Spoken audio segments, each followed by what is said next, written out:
Well, hello, Jean Rivers. I'm so excited to get to chat with you today. This is going to be just as meaningful for me as it is going to be for everybody else. I would love for you to introduce yourself and just tell a little bit about who you are and why you're here today. Well, I'm here today because you asked me to be here today, but it is my honor and my pleasure to do it because this topic is near and dear to my heart. My name is Gene Rivers. Again, I've been in the residential real estate sales industry for almost 4 decades. Rebecca and I, my wife and my business partner as well, we've been doing this almost 40 years, and it's been quite the journey. And we have 4 kids, we have grandkids, we have 2 more grandkids coming this year. So life is good. Life is good. That's exciting. Oh my Oh, goodness. yeah, and we still sell houses, and And you still, yeah, and we have operations across North Florida. We're the largest real estate organization in North Florida. We cover from Jacksonville and St. Augustine on the East Coast all the way over to the Gulf Coast near to Destin. We have about 800 people in 7 locations, and we do about 1.5 billion in business. Hmm. Wow, that's big, Jean.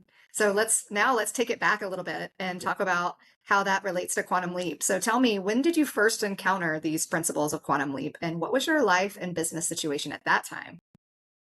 Well, looking backward and just thinking about life in general, I can tell you everybody lives in, with, or through the 6 perspectives or the keys to abundance, whatever you want to call it. But everybody's living this all the time. The question is, are they embracing it and are they utilizing their knowledge of these principles to their maximum benefit?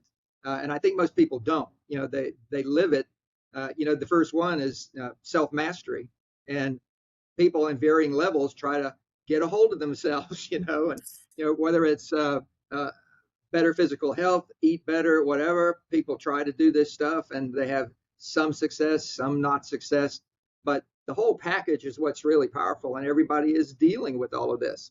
Um, we got clear, Rebecca and I, and this was before Keller Williams, but we got clear about this with a personal disaster. So Rebecca and I got into real estate in Miami. We've been in business 4 years. We were doing really well every year. We made more money, and we had both quit our jobs and gone into real estate together at the same time. We only had 3 months of overhead in the bank account, and if we didn't start putting money into it, we were going to run out of money. So, and we had 2 kids at the time. So it was not a small thing to do that, but we did it. But after the 4 years, we had a brand new home by the water, and we had 2 new cars, but we had debt on all of that. And Hurricane Andrew hit. This was in '92, and Andrew, we lived in South Dade County, right where Andrew hit, near Homestead, but right by the water. And the home was destroyed. It was a 3-level home. The top of the top floor and everything was gone, just gone, and it sucked everything out of the house. We were in the house, wrapped in mattresses in the master bath. When it was all over, we had 1 car left. There were very few of our personal belongings. Clothes were destroyed, were sucked out of the house. Um, what was really hard was our listings. Like most people, we lived and worked in the same area. Our listings were destroyed or taken off the market. Our pendings, our money we expected to make this month, those were gone. So that money evaporated in 36 hours. We had no home, 1 car, and no income coming in, and no vision of what we were going to do. And my wife and I sat down, and literally every night we sat down with the candles. There was no power, and we were bathing in a lake, and the roads were all covered. We didn't see anybody for 3 days. No police, no National Guard, nobody. It was a ghost village. There were no trees standing. It was just weirder than weird. But we were living through that. We were eating out of cans, and we were figuring it out. And that's where it hit us. Self mastery hit us. We decided we have to get ourselves saved. We have to take care of ourselves here. And from that point on, we had taken the simple idea that your life is in your hands. We literally took it in our hands. We found out where we could get a generator, and we cleared a path to take the 1 car. And it took us like 2 hours to go a quarter of a mile. And they had a spot where generators were being sold. And we got the generator. To make a long story short, we relocated up to Tallahassee, Florida, and we lived in a garage, and we started our entire career over. And we were literally doing the 6 perspectives without knowing what we were doing, but it started with self mastery. We started our day at 5 a.m. and we didn't finish our day till 6 or 7 p.m. We worked longer than 12-hour days. And we knew what to do. In 4 years in real estate, we knew what to do. And that's what we did. And it was the rest of it, the 80-20 principle, which is number two of the six perspectives. If you really study it, the 80-20 principle boils down to how you spend your time. And we Hmm. did not waste any time. We knew if we met people and talked to people, this wasn't about marketing or anything. We knew how to sell real estate if we could get in front of people. So we started at 5 a.m. at the busiest workout gym in the part of town that we wanted to focus our business on. And we did our research before we launched. And we were there and we realized in just 1 month who the regulars were. There were about 60 of them. And we left there and went to the busiest breakfast place, stood in line, and we found out at 7:15 in the morning that line had the same people basically every day. So just going there and having breakfast, we met another 40 people, and these were people we were immediately getting their phone numbers. We were calling them and talking to them. Fast forward, we got back on our feet pretty well, and that created us hiring people. And now this is the E to P thing. Hmm. We made a decision. If you know about E to P, people typically are entrepreneurial, but if you want to be successful personally or professionally, you have to make a decision. You have to focus, and you have to get purposeful and have plans, and you want a predictable outcome. So there's a whole lot about E to P that's simply running a good dang business and having a great life also.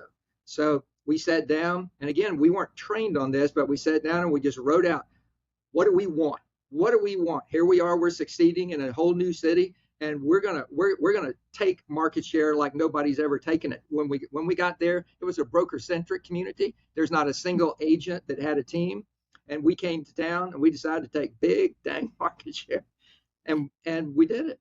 And it was by that focus. What is the options for us? What is the model for the model, or the model for the option that we wanted to take? And we didn't know anything about MREA book. It wasn't written, but we knew we wanted to have at least 2 admin and 3 or 4 agents, and that's what we built. We ended up being number one in the market after a few years, and agents there were not sure who we were or where we came from, but it was due to E to P. It was purely due to E to P. Would you say that going through Quantum Leap and experiencing that, was that part of the reason why you came to Keller Williams? Absolutely. We belong. And those of you who haven't taken Quantum Leap, you've heard us talk here about the 6 perspectives, but there's 200 pages of the Quantum Leap, so there's a lot more to it. But when we took that training, it was the best training we had ever seen, and it had nothing to do with real estate, although it's applicable to real estate. So, Mhm. but it's also applicable to anything. Is there any other principles of Quantum Leap that you feel like has helped you in your business decisions or in life in general, or maybe even with your children as you've raised your kids? What comes to Well, my mind in that kids have world? gone to Austin, Texas to take Quantum Leap from Gary Keller. So, yeah. Yep. I mean, there's so much. And I know you're aware of this. Some of the audience might not know this, but there's an incredible book you should read called The One Thing. And the one thing is actually in Quantum Leap. The elements of one thing are in Quantum Leap. In fact, as I understand it, Gary was rewriting, the plan was to rewrite Quantum Leap, and then he and Jay got sidetracked on the issues of the 20%, and they ended up with the One Thing book, right? Which is a New York Times bestseller, so there's a thing there. So to me, the one thing of all the rest of the stuff, and there's amazing stuff in there in Quantum Leap, but the one thing concept, the the ultra the ultimate Pareto principle, right? That's critically important to know what is the one thing that by doing makes everything else easier or unnecessary. That is critical to understand for you to not waste time or money, to be clear about What do you think when you think about, especially young adults in their early 20s, having access to those conversations? How would their path be different? that. I don't say this lightly, but I'm worried about young people.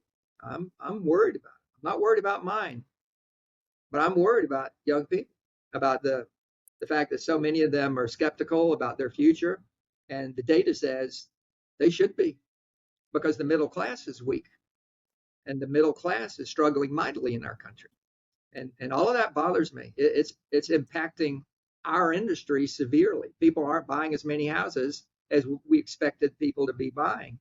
And a lot of it's got to do because of fear, because of lack of education, because of no purpose, no clarity, right? There's a whole lot of problems that we have in our country that would be solved if people understood and embraced the six perspectives. And I don't say that lightly. And I can't fix all that, and you can't fix all that. But if we can get some young people to sit in a room who are smart enough and who are self-possessed enough, they, in other words, they take ownership of it's their life, that it's not going to be spoon-fed to them, then they have a chance to really think and get on track. And they can have whatever future they want. I don't care what's going on that's not good. This country has been through worse than it's gone through now, and it survived that stuff, and it will survive this stuff. So you got to believe in the future, or you're lost. You're just lost. So I worry about that about the kids. So one of the things that I didn't see coming that I'm so happy it happened. It's KW Next Gen. I mean, the work that you're doing to get kids in the classroom, I didn't see that coming. And that is amazing. That is amazing. Is there any place like, because you said you already had this type of thinking, you and Rebecca, is there was that learned, do you think, between the two of you? And is there at any point where if you had it even earlier, where it would have changed your life more? Or do you feel like you were already kind of on that path when you started your Well, like I story? said, everybody has this inside them. Everybody, Mm, you know, the question is, are you marshaling that? You know, are you really yes. seizing your own assets, which is ultimately the way you think. The way you think is everything. It's just everything. And right now we have so many people, like we were talking about, that are so negative thinking about their future, and they simply don't understand that old saying: "Be the change in the world you wish to see." It's up to Hmm. them to become the world that they want to see. And I don't think a lot of young people and a whole lot of older people, I don't think they understand this. You know, that it's always in our hands. Well, if you could fund one thing in the one thing in the next generation of young leaders, what's the one shift or skill or understanding that you'd give them? What's out of all the things that we talked about, what do you think would be the one thing? I think it's still number one. They have to have a level of control of themselves. They Hmm. they they have to understand they got to watch their money, but more important than anything else, they got to have a plan. I mean, I hear money about young people right now don't have enough money to pay the rent, don't have money to pay my college debt. You know, money is absorbing them. You know, they need to relax about that. It is what it is, and you will survive that money problem. Well, is there any other thing that we didn't talk about that quantum leap or um, anything else, Keller Williams or Gary or any of that that you feel like would be insightful right now to this conversation? Well, I know you've got a mixed audience of people that might be seeing this. And those of you that are in Keller Williams, I'd encourage you to support more KW Next Gen programs and classes. I would encourage you to take Quantum Leap every year, take it once a year, every year, to keep this operating at the level it needs to operate. So if you're out there, help spread the word. Well, thank you, Jean. We appreciate it. And for you to be teaching this and these models and to be thinking this way, it is so impactful and so important. And the more young people that come through this program and the more people who have access to thinking this way, the better off our world will be. And I truly believe that. So thank you for your time today. Thank you for all the teaching that you do. And thank you for the impact that you've had on me too. So I appreciate you.